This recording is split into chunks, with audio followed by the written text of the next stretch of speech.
Imagine a world-class striker looking straight into the camera, sipping his morning brew and saying, "Coffee is a superfood, if you do it right."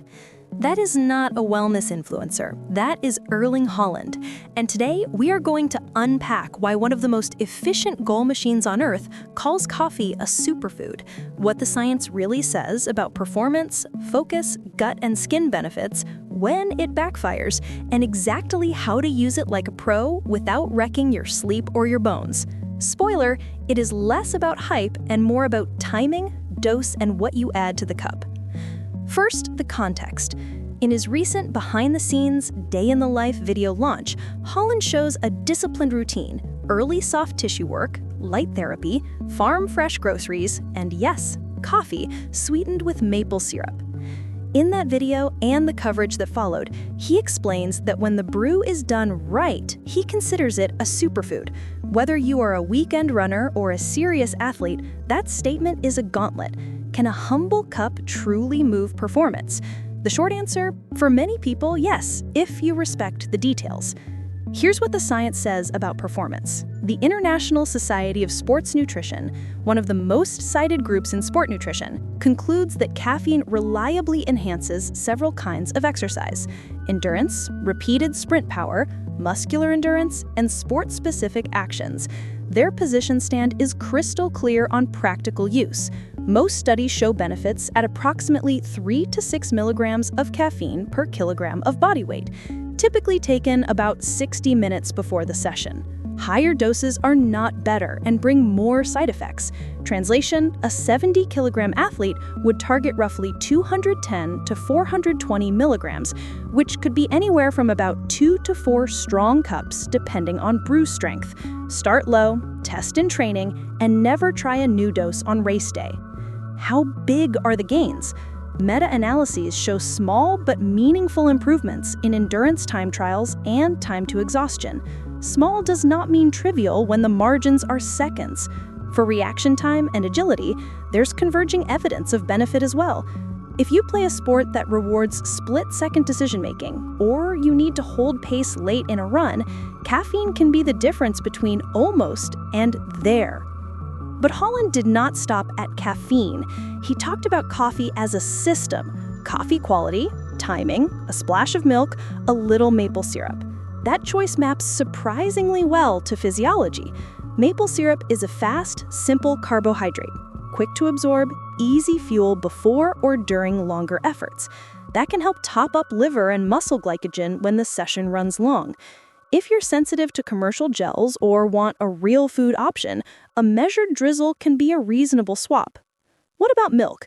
From a nutrition standpoint, milk adds protein, calcium, and minerals that support recovery and bone health, and it blunts the bitterness that pushes people toward ultra-sweet drinks.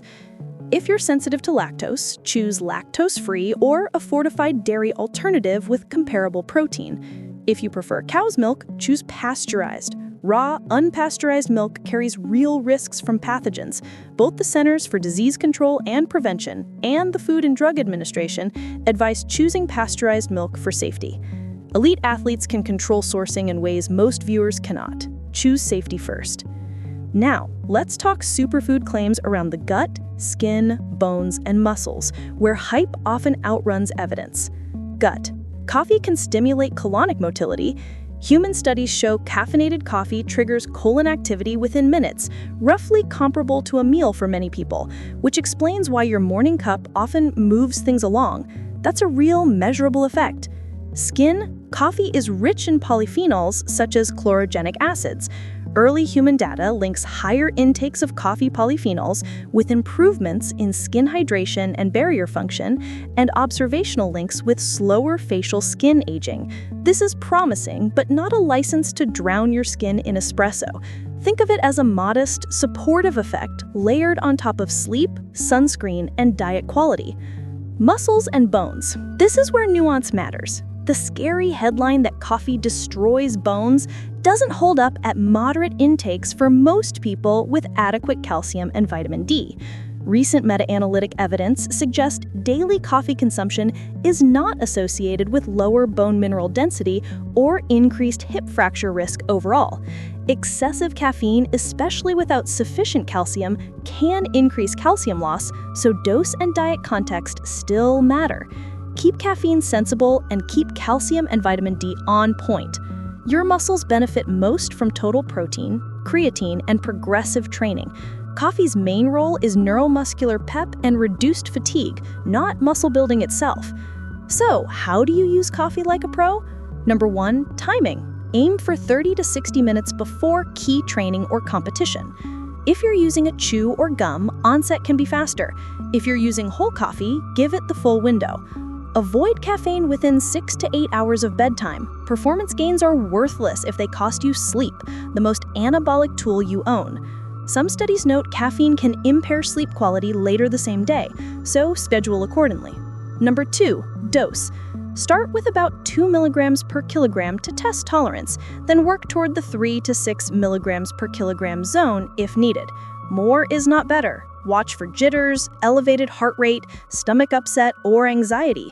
If you have a heart rhythm condition, are pregnant, or are on medications that interact with caffeine, talk to your clinician before experimenting. Number 3, choose the right cup for the job. For short, intense work or when weight management is a priority, black coffee is efficient, near 0 calories, all focus. For longer aerobic days, combining coffee with a small carbohydrate source, that drizzle of maple syrup, a banana, a slice of toast, can feel better and sustain energy. If you enjoy milk, make it pasteurized dairy or a fortified dairy alternative with at least 8 grams of protein per cup to support recovery. Again, safety first. Number 4, dial in quality and consistency. Filtered or espresso-style brews make dosing easier because they're relatively consistent.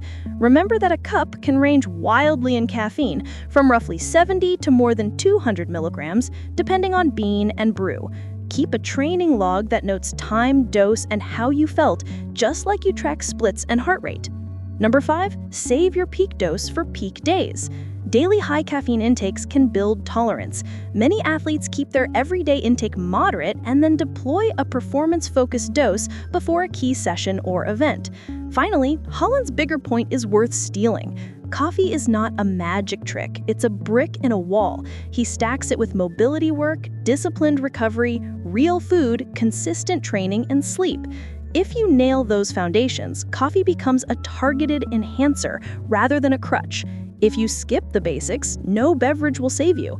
The bottom line, coffee earns superfood status not because it's mystical, but because it can be measurably ergogenic when you control timing, dose, and context, and because the ritual is easy to keep. Use it wisely, protect your sleep, fuel appropriately for the session, choose pasteurized dairy if you add milk, and test what works for your body in training long before game day.